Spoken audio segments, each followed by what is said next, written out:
Ce soir, devant la crainte du variant Omicron, Ottawa annonce de nouvelles mesures pour les voyageurs. L'analyse de la spécialiste en médecine moléculaire, Nathalie Granvaux. À quoi s'attendre du nouveau projet de réforme de la loi sur les langues officielles? La nouvelle ministre responsable, Ginette Petitpas-Taylor, répond à nos questions. Et qu'en pensent nos politologues spécialistes des langues officielles? C'est le retour de notre panel d'Est en Ouest. Bonsoir, Mesdames, Messieurs. Ottawa a annoncé aujourd'hui une série de mesures pour lutter contre l'arrivée du nouveau variant Omicron. Tous les voyageurs aériens qui arrivent au Canada doivent s'isoler à compter d'aujourd'hui dans l'attente du résultat négatif d'un test de la COVID-19, sauf ceux qui proviennent des États-Unis. Ces mesures pourraient s'appliquer aux frontières terrestres dans le futur, prévient Ottawa. 3 pays sont aussi ajoutés à la liste des vols qui sont suspendus.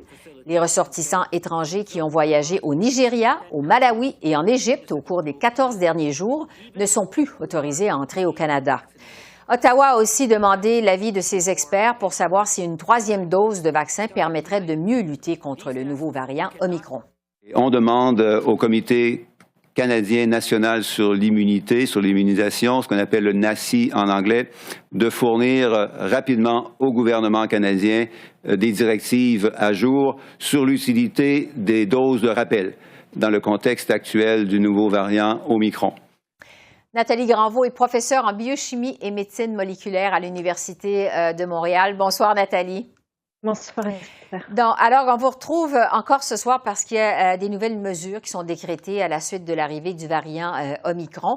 On vient de l'entendre, Ottawa d'abord annonce que tous les voyageurs aériens devront dorénavant être testés à leur arrivée au pays et s'isoler dans l'attente de leurs résultats, sauf pour ceux qui proviennent des États-Unis. Est-ce que vous croyez d'abord que c'est une mesure qui est efficace? Je pense que, comme on l'a toujours dit, puis comme on en discutait hier, tester et isoler, c'est la meilleure prévention pour la transmission. Donc oui, c'est probablement une mesure efficace. Comment elle va être implémentée? On sait que par le passé, on a eu de la difficulté avec les quarantaines, etc. Donc, va falloir voir les mesures pratiques. Mais oui, tester et isoler les gens, c'est une très bonne pratique pour limiter la transmission. Oui, il reste encore des détails à attacher, effectivement. Autre mesure, Nathalie, Ottawa ajoute 3 pays africains à sa liste d'interdiction de vol, c'est-à-dire le Nigeria, le Malawi et l'Égypte. Ça veut dire que les ressortissants étrangers qui ont voyagé dans ces pays au cours des 14 derniers jours ne sont plus autorisés à entrer au Canada. Est-ce que cette interdiction aura un impact réel? Moi, je pense que ça change pas grand-chose, puis c'est un petit peu difficile de comprendre. On voit que le variant, il a voyagé dans beaucoup de pays. On pense aussi de plus en plus que peut-être il a circulé dans d'autres pays avant les pays d'Afrique australe. Donc, fermer l'arrivée ici à certains pays seulement, je suis pas certaine de comprendre comment ça va limiter la propagation du variant.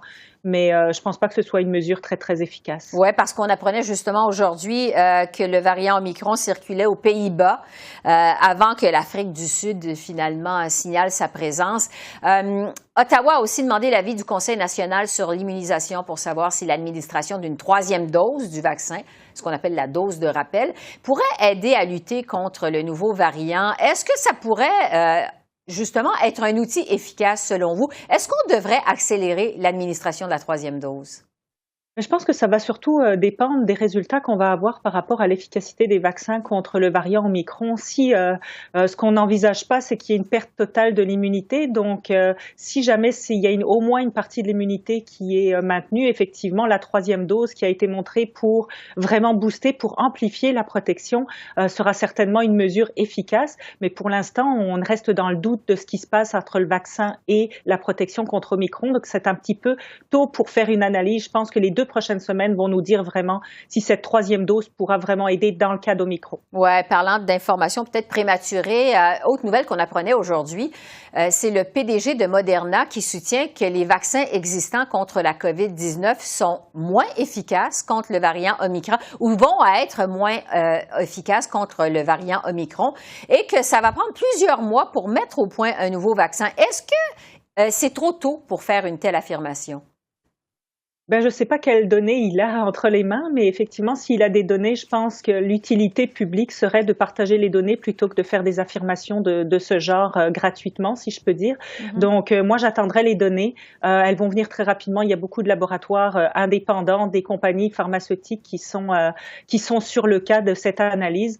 Donc, c'est certain que je préférerais qu'on parle sur des données plutôt que juste un avis sans données pour soutenir ces affirmations. Oui. Et entre-temps, il y a des experts canadiens en maladies infectieuses qui affirment de leur côté que les vaccins vont continuer de fournir une certaine protection contre le variant Omicron et que cette nouvelle menace, donc du variant plutôt Omicron, retourne pas le pays à la case départ de la lutte à la pandémie. Qu'est-ce que vous en pensez de votre côté? Ben, d'un point de vue immunologique, on peut très très bien envisager qu'il y ait une partie de l'immunité qui soit conservée malgré toutes les mutations de ce variant, parce que l'immunité, elle est quand même plus globale sur la protéine. C'est pas juste un endroit qui est ciblé. Donc, on devrait garder une certaine partie de l'immunité. En plus, on a différentes armes, si je peux dire, dans l'immunité, et certaines seront probablement conservées aussi. Donc, effectivement, c'est très probablement, mais là encore, il va falloir des données pour le soutenir, pas un retour à la case départ, même s'il y a une certaine perte d'efficacité. Ouais. On l'a vu déjà avec Delta, hein. On avait une diminution un petit peu par rapport aux autres variants d'avant, et pour autant, les vaccins sont restés quand même très, très efficaces dans la vraie vie. Alors, on va se laisser sur ces paroles, disons, encourageantes. Nathalie Granvaux, spécialiste en médecine moléculaire, merci de vos lumières et de votre disponibilité aussi, qui est grande à l'égard de ces packs. Sachez qu'on apprécie beaucoup. Merci. Merci de m'avoir reçu. La nouvelle ministre responsable du dossier des langues officielles au pays, Ginette Petitpas-Taylor, promet de déposer son projet de modernisation de la loi dans les 100 premiers jours du nouveau gouvernement Trudeau. La ministre planche actuellement sur sa réforme et tâte le pouls de différents intervenants, dont le commissaire aux langues officielles qu'elle a rencontré lundi. Pour en savoir davantage sur cette pièce législative qui est très attendue au pays, l'Essentiel vous a préparé un segment spécial et on débute avec une entrevue avec la ministre Petitpas-Taylor elle-même. Ginette Petitpas-Taylor, nouvelle ministre responsable des langues officielles. Bonsoir. Bonsoir.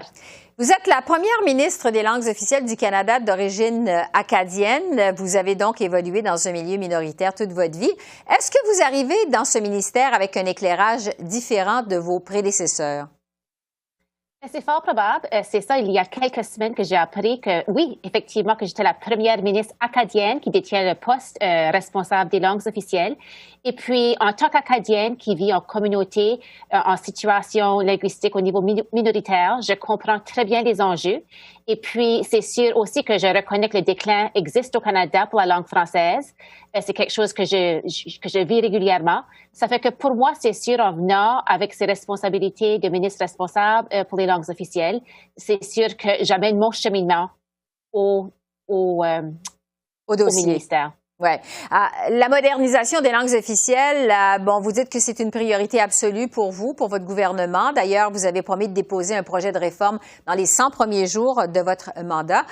On sait que la réforme précédente, qui avait été déposée au mois de juin, est tombée à l'eau avec le déclenchement des élections. Ça fait des années qu'on nous prévoit une réforme des langues officielles au Canada. Est-ce que cette fois-ci, ça va être la bonne?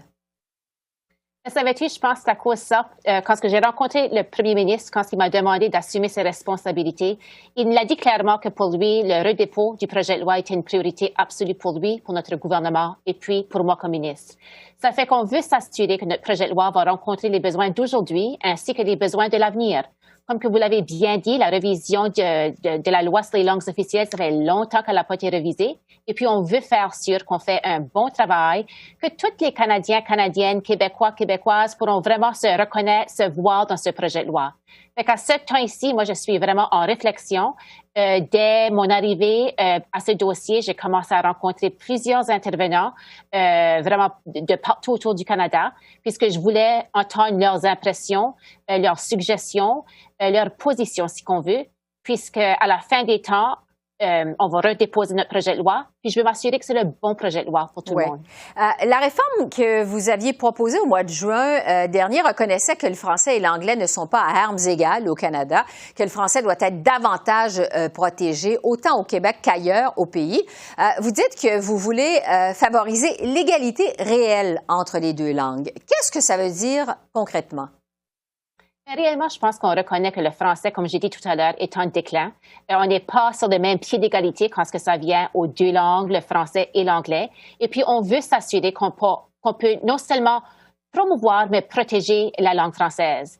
Ça fait que oui, c'est sûr qu'on veut protéger nos langues les deux langues, le français et l'anglais, mais encore une fois, on doit faire un travail même plus pour faire sûr que la langue française, qu'on peut vraiment faire sûr qu'elle est valorisée partout et puis qu'on peut la promouvoir partout au Canada. Ouais. Ça fait qu'un chapitre de la langue officielle du projet de loi, c'est de s'assurer qu'on peut promouvoir notre langue française. Ça m'amène à vous parler de la controverse qui a entouré le patron unilingue d'Air Canada qui s'était félicité de ne pas avoir à apprendre le français pour vivre à Montréal. Le commissaire aux langues officielles, on le sait, a reçu plus de 2000 plaintes. C'est un record à la suite de cette affaire. Est-ce que votre nouvelle mouture de réforme de la loi sur les langues officielles va donner plus de dents, justement, au commissaire aux langues officielles, comme le réclament plusieurs francophones?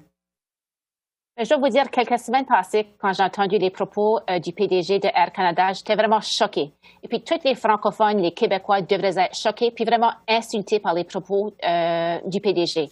Et puis, c'est sûr qu'avec la question de la modernisation de la loi sur la langue, on veut s'assurer que le commissaire, oui, va avoir plus de mordants. Et puis aussi, on veut s'assurer que la loi comme telle va avoir plus de mordants. Et puis, c'est pour cette raison, comme j'ai dit, qu'on va de l'avant. Et puis aussi qu'on veut assurer que le projet de loi va rencontrer les besoins d'aujourd'hui, mais aussi les besoins de l'avenir. Oui, quand vous dites le commissaire, on va s'assurer qu'il ait plus de mordants. Est-ce que le commissaire, justement, pourrait imposer des amendes, des sanctions pécuniaires? Encore une fois, j'ai eu une première rencontre aujourd'hui avec le commissaire. Nous avons parlé du projet de loi qui avait été déposé au mois de juin et puis aussi de voir un peu ses impressions du projet de loi. Ouais. Et puis, j'ai bien hâte de continuer à travailler, ou au moins de converser avec lui. Et puis, comme j'ai dit, nous sommes encore en réflexion avec le projet de loi comme tel pour voir exactement qu'est-ce qui va y faire partie. Ouais. Et puis, on aura d'autres informations à partager d'ici sous peu. Vous arrivez en poste, Mme Petitpas-Taylor, alors que l'Assemblée nationale du Québec étudie le projet de loi 96 qui vise à mettre à jour de son côté la Charte de la langue française. Votre gouvernement s'est aussi engagé à reconnaître que le français est la langue officielle du Québec. Comment vous entrevoyez les discussions avec le Québec là-dessus? Encore une fois, moi, étant acadienne, moi, je suis pas ici pour faire la chicane avec le Québec. Je vais travailler en collaboration avec le Québec. C'est sûr que le projet de loi qui a été déposé à l'Assemblée nationale, on suit le débat de près. Et puis, j'ai bien hâte à travailler avec mes homologues de la province du Québec. Je vais vous entendre sur le financement de l'enseignement supérieur. Il y a une affaire qui a monopolisé, vous le savez, l'attention chez les francophones en milieu minoritaire. C'est la disparition, en fait, de dizaines de programmes en français à l'Université Laurentienne de Sudbury. Est-ce que vous allez augmenter le financement des institutions d'enseignement francophone en milieu minoritaire? Est-ce que ça fait partie des plans de votre gouvernement? Je pense que nous avons été très clairs dans le budget 2021, que nous avons quand même vu une augmentation assez importante du financement dans le milieu postsecondaire, en milieu minoritaire. Et puis, c'est sur toute la question de l'Université Laurentienne et Sudbury, on est là pour appuyer la communauté franco-ontarienne. Nous avons toujours été là pour eux, nous serons toujours des alliés. Et puis, nous voulons s'assurer quand même que les décisions qui sont prises sont faites par des francophones pour les francophones. Et que c'est pas Ottawa qui va dire à la région qu'est-ce qu'ils ont besoin. On veut être là comme des alliés. Oui, donc des sommes, des moyens nécessaires pour permettre à ces institutions de grandir, selon ce que vous nous dites. Oui, absolument, de grandir puis offrir des programmes de qualité pour les franco-ontariens, puisque c'est quand même une priorité. Si qu'on veut valoriser la culture française, on doit aussi faire sûr qu'on est là pour supporter les institutions postsecondaires, puisque finalement, ça fait une grosse partie de toute la question de notre culture et puis de vraiment pouvoir promouvoir la langue française partout au pays. Oui. Un mot sur les juges de la Cour suprême, parce que votre gouvernement a déjà promis que tous les futurs juges du plus haut tribunal du pays devront être bilingues. Ce qui a provoqué une levée de boucliers. Il y avait eu plusieurs réactions au Canada anglais. Certains affirment que ça va empêcher de recruter des juges au sein des minorités, comme par exemple chez les Autochtones. Qu'est-ce que vous en pensez, vous? Mais j'ai eu le privilège à siéger au Conseil des ministres en 2017 jusqu'à 2019. Et puis, j'ai vu de première vue que nous avons eu plusieurs juges qui ont été appointés à des cours plus élevés. Puis, il y avait des juges autochtones, des juges qui appartenaient à des communautés minoritaires qui ont pu avoir ces postes-là. Donc, on veut s'assurer que les gens vont avoir les options et puis les outils nécessaires pour développer leur capacité dans les deux langues. Mais pour moi, en tant que travailleuse sociale qui a travaillé dans le système judiciaire pénal, je pense que c'est vraiment important de s'assurer que nos juges, spécialement les juges de la Cour suprême, peuvent entendre les causes dans les deux langues sans aide d'interprétation. Oui, donc c'est un critère qui est là du bilinguisme qui est là pour rester. Oui, absolument. Bon, puisqu'on parle des Autochtones, sur la protection des langues autochtones, parce que votre gouvernement dit aussi que c'est une priorité, au même titre que la promotion du français, quelle façon vous comptez prendre pour concrètement protéger les langues autochtones au pays? En fait, je vous pose la question parce qu'il y en a plusieurs quand même. Comment vous allez vous y prendre? C'est une très bonne question que vous demandez, Esther. En 2019, nous avons présenté le projet de loi C-91, qui était réellement un projet pour protéger les langues autochtones au Canada. Et puis, le projet de loi C-91 nous a donné des outils, si qu'on veut, de vraiment protéger ces langues-là. Nous avons été très clairs dans notre nouveau projet de loi que nous allons présenter pour la modernisation de la loi sur les langues officielles, que nous voulons tout faire pour quand même s'assurer que nous allons continuer à valoriser les langues autochtones. Et puis, avec le projet de loi que nous avons déposé, le 96, on a aussi quand même fait des investissements pour s'assurer qu'il y a des outils qui sont dans la loi pour aider à promouvoir leur langue. Oui. Juste en terminant, vous dites que vous allez présenter la nouvelle mouture de la réforme sur les langues officielles dans les 100 premiers jours de votre mandat. C'est prévu pour quand? Quand vous allez déposer votre projet de réforme, Madame la ministre? Mais c'est ça, nous avons dit que nous voulons redéposer le projet de loi d'ici 100 jours. J'ai pas une date exacte pour vous dire. On travaille encore d'arrache-pied avec mes fonctionnaires et puis notre équipe. Mais comme j'ai dit, nous avons été clairs que nous voulons faire sûr que nous allons rencontrer les 100 jours. Et nous, c'est un dossier qu'on va suivre de près. Ginette Petitpas-Taylor, nouvelle ministre responsable des langues officielles, merci beaucoup de votre temps ce soir. Au plaisir de vous recevoir à notre émission. Bientôt. Merci. Merci. Au revoir. Et je poursuis la discussion avec nos politologues qui s'intéressent plus particulièrement au dossier des langues officielles, Frédéric Boily, Stéphanie Chouinard et Roger Ouellette. Alors, bonsoir à vous trois. C'est un plaisir de vous retrouver. Bonsoir. Bonsoir. Roger, je vais commencer avec vous. Parce que Ginette Petitpas-Taylor est la première ministre des langues officielles d'origine acadienne au pays. Elle est originaire, en fait, de la seule province qui est officiellement bilingue au Canada. Comment ça a été reçu, sa nomination chez les Acadiens? Très bien, ici au Nouveau-Brunswick, mais partout dans les communautés acadiennes et francophones de l'Atlantique. Comme l'avait mentionné, Mme Petitpas-Taylor est une francophone. Elle a étudié à l'Université de Moncton. Sa langue première, c'est le français. Elle a dit dans une entrevue, c'est le français qu'elle utilisait dans son domicile. Donc, elle est bien placée pour comprendre, je dirais, de l'intérieur les préoccupations des minorités francophones partout au pays. Stéphanie, Ginette Petitpas-Taylor a déjà piloté, on le sait, le ministère de la Santé de 2017 à 2019. C'est un ministère quand même important. Est-ce que sa nomination comme ministre des langues officielles, c'est un peu une nouvelle chance de faire ses preuves, vous pensez? Oui, elle a été rétrogradée entre 2019 et tout récemment au mois d'octobre. C'est effectivement une deuxième chance pour Madame Petitpas-Taylor et on l'a mis dans un ministère où elle a déjà une longueur d'avance sur plusieurs de ses acolytes à la Chambre des communes. Comme l'a dit mon collègue Roger, c'est quelqu'un qui connaît déjà assez bien les communautés francophones en situation minoritaire. Évidemment, elle devra aussi tendre la main aux communautés anglo-québécoises, notamment dans le processus de réforme de la loi sur les langues officielles où on grince des dents là, du côté des Anglo-Québécois. Frédéric, les langues officielles, c'était, on le sait, les ministères de Mélanie Joly, qui est maintenant ministre des Affaires étrangères. Qu'est-ce que vous pensez, vous, de la nomination de Mme Petitpas-Taylor pour lui succéder?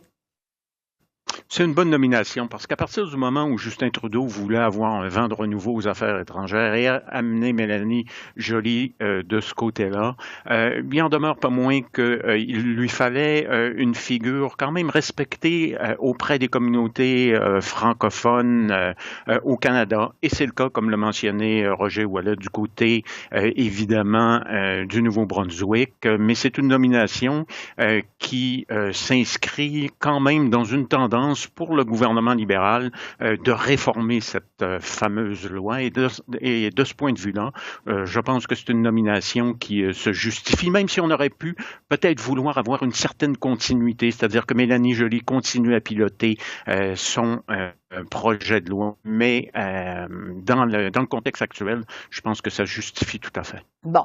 La nouvelle ministre des Langues officielles vient de le répéter, on vient de l'entendre dans l'entrevue il y a un instant. Elle s'est donné donc 100 jours pour présenter son projet de modernisation de la loi.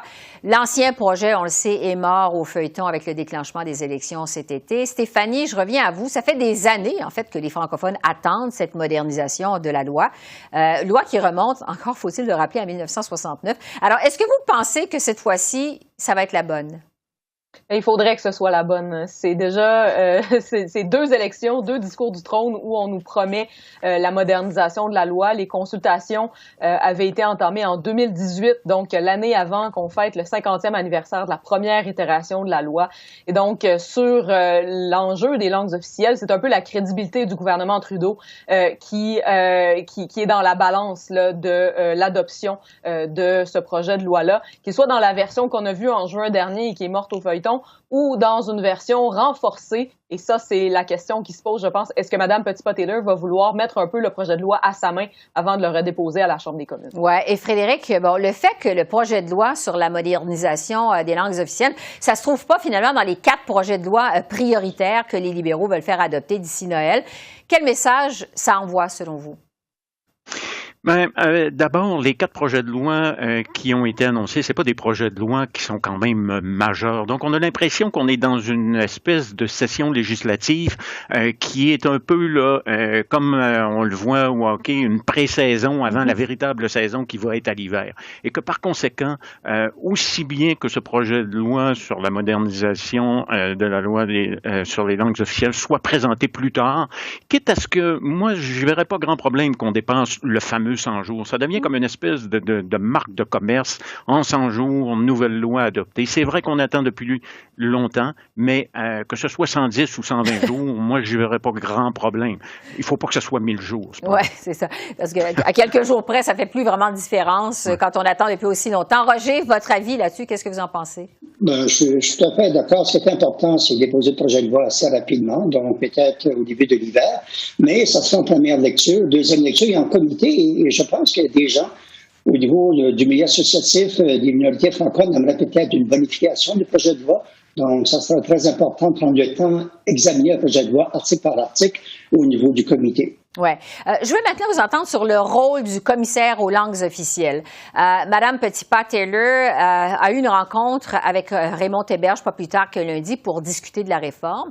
La ministre ne ferme pas la porte à lui donner plus de pouvoir pour qu'il soit en mesure d'émettre des ordonnances, des sanctions aux entreprises.